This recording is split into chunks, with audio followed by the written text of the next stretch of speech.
Hello दोस्तों, Hindi GK एमकेके में आपका स्वागत है। आज हम पढ़ रहे हैं इतिहास का टॉपिक सिंधु सभ्यता। 1826 में सर्वप्रथम चार्ल्स मैसेज द्वारा इस सभ्यता के टीलों की खोज की गई थी। इस सभ्यता के प्रारंभिक स्थल सिंधु नदी के किनारे खोजे गए, इसलिए जॉर्ज मार्शल ने इस सभ्यता को सिंधु सभ्यता, सिंधु घाटी सभ्यता नाम दिया था। ये सिंधु नदी के किनारे होने के कारण इसे सिंधु घाटी सभ्यता कहते हैं। 1921 में दयाराम साहनी के नेतृत्व में सर्वप्रथम हड़प्पा सभ्यता का उत्खनन कार्य हुआ। इस कारण इन विद्वानों ने सर्वमान्य रूप से इसका नाम हड़प्पा सभ्यता रखा। इतिहास में लिखित साक्ष्यों लिपि के आधार पर 3 प्रकार के कालक्रम निर्धारित हैं। प्रथम है प्रागैतिहासिक काल, जिसमें कोई लिपि लिखित साक्ष्य उपलब्ध नहीं हुआ था। तीसरा है ऐतिहासिक काल, जिसमें लिखित साक्ष्य लिपि उपलब्ध है और पढ़ी जा चुकी है, जो मौर्य काल के बाद तक का इतिहास है। काल के आधार पर हड़प्पा सभ्यता 3 भागों में बांटा गया है। प्राक हड़प्पा या ग्रामीण स्वरूप 3200 ईसा पूर्व से 2350 ईसा पूर्व। विकसित हड़प्पा या नगरीय स्वरूप 2300 ईसा पूर्व से 1750 ईसा पूर्व। पतनोत्तर हड़प्पा 1750 ईसा पूर्व से 1500 ईसा पूर्व।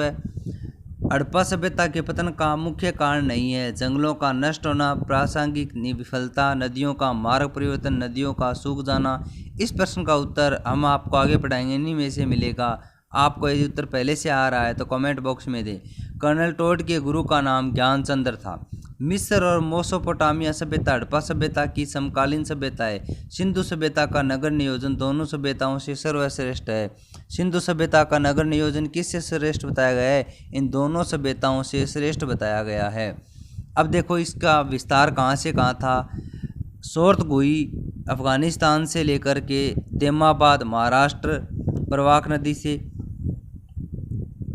आलमगीरपुर हिडल नदी से उत्तर प्रदेश, सुतुमकोड़ा बलूचिस्तान पाकिस्तान, दासक नदी, ये इसका विस्तार था। 3 देशों में फैली हुई थी, पाकिस्तान, अफगानिस्तान और भारत। इसका विस्तार 13 लाख वर्ग किलोमीटर में है। अफगानिस्तान में इसके स्थल सोरतगुई और मुंडीगाह के हैं।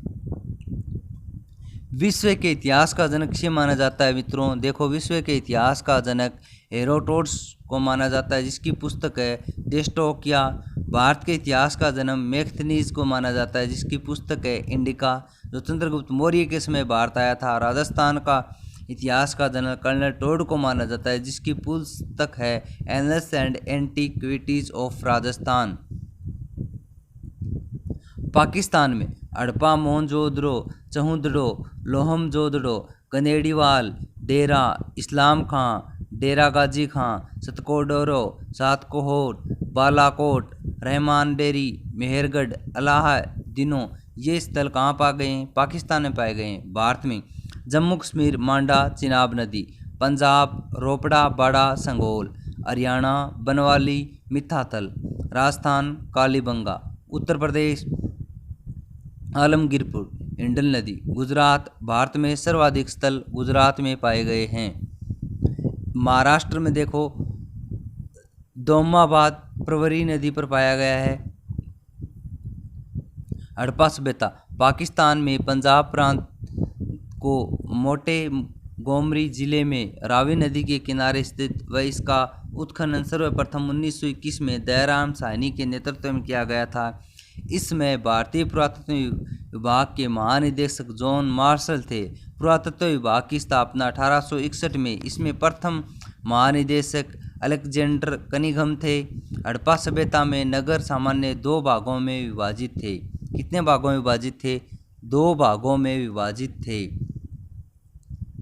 पूर्व टीला सामान्य जनता का आवास, पश्चिमी टीला शासक वर्ग का आवास। हड़प्पा सभ्यता से पश्चिमी टीले के पास कब्रिस्तान संस्कृति के प्रमाण मिले हैं। इसे विद्वानों ने माउंट एबी का नाम दिया है। हड़प्पा सभ्यता में अनागार के प्रमाण मिले हैं, जो 2 पंक्तियों में 6 कमरों के रूप में है। हड़प्पा का अनागार सबसे प्रसिद्ध, वह अनाज संग्रहित करने का गोदान था। हड़प्पा से लकड़ी के ताबूक के साक्ष्य मिले हैं। किसके ताबूक के साक्ष्य मिले हैं? लकड़ी के ताबूक के साक्ष्य मिले हैं। हड़प्पा स्थल से सर्वाधिक अभिलेख युक्त मुहरें मिली हैं। ये मुहरें शैलखड़ी से निर्मित थी एवं विभिन्न आकृतिक, वर्गाकार, सर्वाधिक आयताकार, गोलाकार, बेलनाकार प्रकार की हैं। हड़प्पा की जानकारी का एकमात्र स्रोत मुहरें। हड़प्पा की जानकारी का स्रोत किसे माना गया है? मोहरों को माना गया है। यूनानी शासकों की जानकारी का एकमात्र स्रोत सिक्के है। यूनानी जानकारी का स्रोत किसे माना है? सिक्कों को। हड़प्पा स्थल से कांसे के दर्पण के साक्ष्य मिले था। धातु के आधार पर हड़प्पा सभ्यता को कांस्य युगीन सभ्यता कहा जाता है। कौन सी युगीन सभ्यता कहा जाता है? कांस्य युगीन सभ्यता कहा जाता है हड़प्पा सभ्यता को। मोहनजोदड़ो पाकिस्तान के सिंध प्रांत के लरकाना जिले में सिंधु नदी के किनारे स्थित है। मोहनजोदड़ो कहाँ स्थित है? सिंधु नदी के किनारे पाकिस्तान में लरकाना जिले में स्थित है। उत्खनन 1922 में राखलदास बनर्जी के नेतृत्व में हुआ था। मोहनजोदड़ो के उपनाम मृतकों का टीला किसे कहते हैं? मोहनजोदड़ो को। प्रेतों का शहर मोहनजोदड़ो को। सिंध का बाग या नखली स्थान किसे कहा गया है? मोहनजोदड़ो को। ये मोहनजोदड़ो के अलग अलग नाम बता रखे हैं। विशाल स्नानागार के प्रमाण मिले हैं जिसका आकार 45 × 23 × 3.3 फीट था। मोहनजोदड़ो से पशुपतिनाथ के रूप में शिव की मूर्ति मिली है। पशुपतिनाथ के सिर पर 2 सिंह, सामने 2 हिरण, बाईं ओर गेंडा और भैंसा, दाईं ओर हाथी और चीता की आकृति है। जॉन मार्शल ने इसे प्रोटो शिव कहा है। जॉन मार्शल ने इसे क्या कहा है? प्रोटो शिव कहा है। पशुपति के रूप में किसे माना है? मोहनजोदड़ो में शिव को माना गया है। शिव की पशुपतिनाथ के रूप में उपासना का श्रेय सर्वप्रथम सिंधुवासियों को है। पशुपतिनाथ के रूप में शिव को सर्वप्रथम किसने माना था? सिंधुवासियों ने माना था। मोहनजोदड़ो से कांस्य की नर्तकी की आकृति मिली है, योगी की आकृति मिली है जो तिया सोल ओढ़े हुए है एवं अर्धनिंद्रित नेत्रों से युक्त है। सर्वाधिक बिना अभिलेख वाली मोहरें मिली हैं, लगभग 500। महाविद्यालय भवन, मजदूरों का बैरक, सूती कपड़े का साक्ष्य, हाथी का कपड़ा, आलखंड, सिर, कुबड़दार बैल के प्रमाण मिले हैं। कनेडे को मोहनजोदड़ो से नरकंकालों के प्रमाण मिले हैं जिसके आधार पर माना जाता है कि सभ्यता का पतन महामारी के कारण हुआ था। इस सभ्यता का पतन किसके कारण माना गया है? महामारी के कारण माना है। चहुदड़ो पाकिस्तान के सिंध प्रांत के सिंध नदी के किनारे उत्खननकर्ता मजूमदार थे। किस नदी के किनारे हुआ है इसका स्थान? सिंधु नदी के किनारे। यहाँ से मनके बनाने का कारखाना मिला है। इस कारण चहुदड़ो को औद्योगिक शहर भी कहा जाता है। औद्योगिक शहर किसे कहते हैं? चहुदड़ो को कहते हैं। चहुदड़ो एकमात्र नगर है जिसके चारों ओर सुरक्षा प्राचीर का अभाव है। कालीबंगा शाब्दिक अर्थ है काले रंग की चूड़ियाँ। राजस्थान के हनुमानगढ़ जिले में घग्गर नदी के किनारे स्थित ब्रह्मवर्त प्रदेश, सरस्वती और उसकी सहायक द्रव्यवती नदी के बीच का पवित्र प्रदेश जहाँ वैदिक मंत्र रचे गए हैं उसे क्या कहते हैं? कालीबंगा या ब्रह्मवर्त प्रदेश कहा जाता है। प्राचीनतम जुते हुए खेत के प्रमाण मिले हैं जो ग्रीड पद्धति के आधार पर हैं। विद्वानों के अनुसार यहाँ चने और सरसों की खेती की जाती थी। प्राचीन समय में किसकी खेती की जाती थी? चने और सरसों की खेती की जाती थी। कालीबंगाओ, बनावली, हरियाणा, प्राक हड़प्पा ग्रामीण व विकसित हड़प्पा नगरीय का प्रातिनिध्य करने का स्थल है। यहाँ से अग्निवेदियों, अग्निकुंड के प्रमाण मिले हैं। अग्निवेदियों का उद्देश्य धार्मिक आयोजन से संबंधित है। अग्निवेदियों का उद्देश्य किससे है? धार्मिक आयोजन से।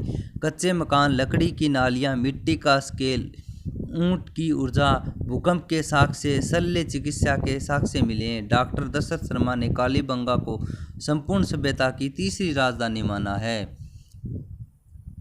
सभ्यता की तीसरी राजधानी किसे माना है? दशरथ शर्मा ने कालीबंगा को संपूर्ण सभ्यता की कौन सी राजधानी माना है? तीसरी माना है। पहली राजधानी हड़प्पा, दूसरी मोहनजोदड़ो।